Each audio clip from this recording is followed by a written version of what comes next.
രാഷ്ട്രീയത്തിലെ അതികായനും പാലായുടെ മാണിക്യവുമായ KM മാണിയുടെ വിയോഗത്തിന് ശേഷം അദ്ദേഹത്തിന്റെ സ്മരണാർത്ഥം പ്രഖ്യാപിക്കപ്പെട്ട സ്മാരക മന്ദിരം 6 വർഷം പിന്നിടുമ്പോഴും വെറും കടലാസ് ഷീറ്റായി അവശേഷിക്കുന്നു. ഒരു ഭരണാധികാരി എന്ന നിലയിലും ധനമന്ത്രി എന്ന നിലയിലും കേരളത്തിന്റെ വികസന ചരിത്രത്തിൽ സമാനതകളില്ലാത്ത കയ്യൊപ്പ് ചാർത്തിയ KM മാണിക്ക് അർഹമായ ഒരു സ്മാരകം നിർമ്മിക്കുന്നതിൽ പിണറായി സർക്കാർ കാണിക്കുന്ന മെല്ലേപ്പോക്ക് ഇന്ന് വലിയ രാഷ്ട്രീയ ചർച്ചകൾക്ക് വഴി തുറന്നിരിക്കുകയാണ്.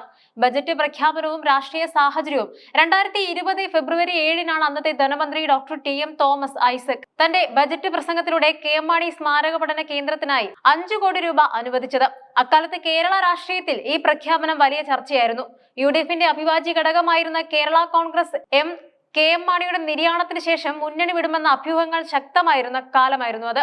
ആ രാഷ്ട്രീയ സാഹചര്യത്തിൽ മാണി സാറിനോടുള്ള ബഹുമാനം പ്രകടിപ്പിക്കുക എന്നതിലുപരി ജോസ് കെ മാണിയെയും കൂട്ടരെയും LDFിലേക്ക് അടുപ്പിക്കാനുള്ള ഒരു രാഷ്ട്രീയ പാലം കൂടിയായിരുന്നു ഈ ബജറ്റ് പ്രഖ്യാപനമെന്നും അക്കാലത്ത് വിലയിരുത്തപ്പെട്ടിരുന്നു. അദ്ദേഹത്തിന്റെ സ്മാരകം നിർമ്മിക്കാനായി പണം അനുവദിച്ചത് വെറും ഒരു ഔദ്യോഗിക നടപടിയല്ലെന്നും മറിച്ച് അതൊരു രാഷ്ട്രീയ മാന്യതയാണെന്നുമാണ് തോമസ് ഐസക് അന്ന് വിശദീകരിച്ചത്. ഈ പ്രഖ്യാപനം നടന്ന് കൃത്യം 3 മാസങ്ങൾക്ക് ശേഷം, അതായത് 2020 മെയ് മാസത്തിൽ ജോസ് കെ മാണിയുടെ നേതൃത്വത്തിലുള്ള കേരള കോൺഗ്രസ് വിഭാഗം UDF വിട്ട് LDFന്റെ ഭാഗമാവുകയും ചെയ്തു. ഒരേ ഒരു അവഗണന 2020-21 ബജറ്റിൽ തുക വകയിരുത്തിയതിനു ശേഷം പിന്നീട് 6 ബജറ്റുകളാണ് കേരള നിയമസഭയിൽ അവതരിപ്പിക്കപ്പെട്ടത്. ഇതിനിടയിൽ 2ാം പിണറായി സർക്കാർ അധികാരമേൽക്കുകയും ചെയ്തു. എന്നാൽ ഓരോ ബജറ്റ് വരുമ്പോഴും പാലാക്കാരും മാണി സാറിന്റെ അനുയായികളും സ്മാരകത്തിന്റെ നിർമ്മാണ പ്രവർത്തനങ്ങളെ കുറിച്ചുള്ള വാർത്തകൾക്കായി കാതോർത്തെങ്കിലും നിരാശയായിരുന്നു ഫലം.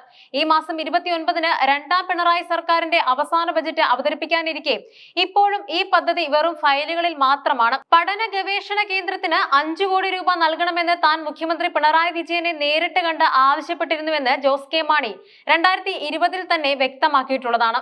എന്നാൽ പണം അനുവദിച്ചിട്ടും നിർമ്മാണത്തിനാവശ്യമായ സ്ഥലം കണ്ടെത്താനോ ഭരണാനുമതി നൽകാനോ സർക്കാർ തയ്യാറായിട്ടില്ല എന്നത് ദുരൂഹമാണ്. എന്തുകൊണ്ട് ഈ വൈകൽ ഉണ്ടാവുന്നു?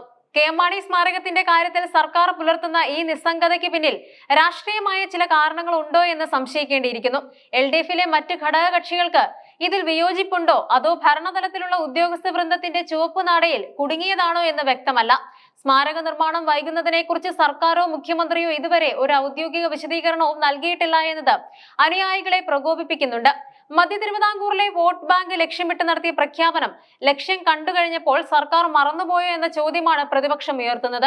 KM മാണിയുടെ പേരിൽ ഒരു പഠന കേന്ദ്രം വരുന്നത് അദ്ദേഹത്തിന്റെ സാമ്പത്തിക നയങ്ങളെയും അധ്വാനവർഗ സിദ്ധാന്തത്തെയും കുറിച്ച് വരും തലമുറയ്ക്ക് പഠിക്കാനുള്ള അവസരമാവുകയായിരുന്നു. ജാഥാ നായകന്റെ പ്രതിസന്ധി 4 മാസങ്ങൾക്കുള്ളിൽ കേരളം നിയമസഭാ തിരഞ്ഞെടുപ്പിലേക്ക് നീങ്ങുകയാണ്. ഇതിനു മുന്നോടിയായി LDF നടത്തുന്ന 3 മേഖലാ ജാഥകളിൽ മധ്യമേഖല ജാഥ നയിക്കുന്നത് ജോസ് കെ മാണിയാണ്. കോട്ടയം, ഇടുക്കി, പത്തനംതിട്ട തുടങ്ങിയ ജില്ലകളിലൂടെ കടന്നുപോകുന്ന ഈ ജാഥയിൽ പാർട്ടി പ്രവർത്തകർ ഈ വിഷയം ഉന്നയിക്കാൻ സാധ്യതയുണ്ട്. സ്വന്തം പിതാവിന്റെയും പാർട്ടിയുടെ സ്ഥാപക നേതാവിന്റെയും പേരിൽ പ്രഖ്യാപിച്ച സ്മാരകം 6 വർഷമായിട്ടും യാഥാർത്ഥ്യമാക്കാൻ LDF ഘടകകക്ഷിയായിരുന്നിട്ടും സാധിച്ചില്ല എന്നത് ജോസ് കെ മാണിക്ക് രാഷ്ട്രീയമായി വലിയ ക്ഷീണമാണ്.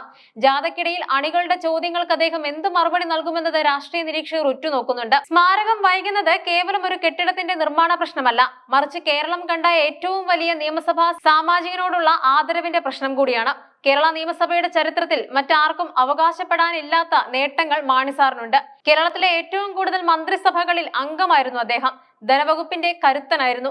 11 വർഷവും 8 മാസവും ധനവകുപ്പ് കൈകാര്യം ചെയ്ത് ഏറ്റവും അധികം ബജറ്റുകൾ അവതരിപ്പിച്ച റെക്കോർഡ് ഇന്നും അദ്ദേഹത്തിന്റെ പേരിലാണ്. 21 വർഷവും 2 മാസവും നിയമവകുപ്പ് മന്ത്രിയായിരുന്ന അദ്ദേഹം നിയമനിർമ്മാണ സഭകളിൽ പുലർത്തിയ വൈദഗ്ധ്യം വിസ്മരിക്കാനാവില്ല. 1965 മുതൽ മരണം വരെ പാലാ മണ്ഡലത്തെ മാത്രം പ്രതിനിധീകരിച്ച് 50 വർഷത്തിലധികം സഭയിലിരുന്ന ലോകത്തിലെ തന്നെ അപൂർവ നേതാക്കളിൽ ഒരാളാണ് അദ്ദേഹം. ഇത്രയേറെ സംഭാവനകൾ നൽകിയ ഒരു നേതാവിന് വേണ്ടി പ്രഖ്യാപിച്ച 5 കോടി രൂപയും ഒരു പഠന കേന്ദ്രവും എവിടെയും എത്താതെ പോകുന്നത് രാഷ്ട്രീയ കേരളത്തിന് ഒട്ടും ഭൂഷണമല്ല. KM മാണി സ്മാരകം എന്നത് ഒരു കെട്ടിടത്തിനപ്പുറം അദ്ദേഹത്തിന്റെ രാഷ്ട്രീയ ദർശനങ്ങളുടെ സ്മരണ നിലനിർത്തേണ്ട ഒന്നാണ്.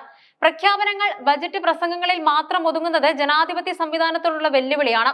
വരാനിരിക്കുന്ന ബജറ്റിലെങ്കിലും ഈ പദ്ധതിക്ക് കൃത്യമായ രൂപരേഖയും നിർമ്മാണത്തിനുള്ള ഉറച്ച നടപടികളും ഉണ്ടാകുമോ എന്ന് വോട്ടർമാർ കാത്തിരിക്കുന്നു. രാഷ്ട്രീയ ലാഭനഷ്ടങ്ങൾക്കപ്പുറം കേരളത്തിന്റെ വികസന നായകന്മാരിൽ ഒരാൾക്ക് അർഹമായ ആദരവ് നൽകാൻ സർക്കാരിന് ഇനിയെങ്കിലും സാധിക്കണം.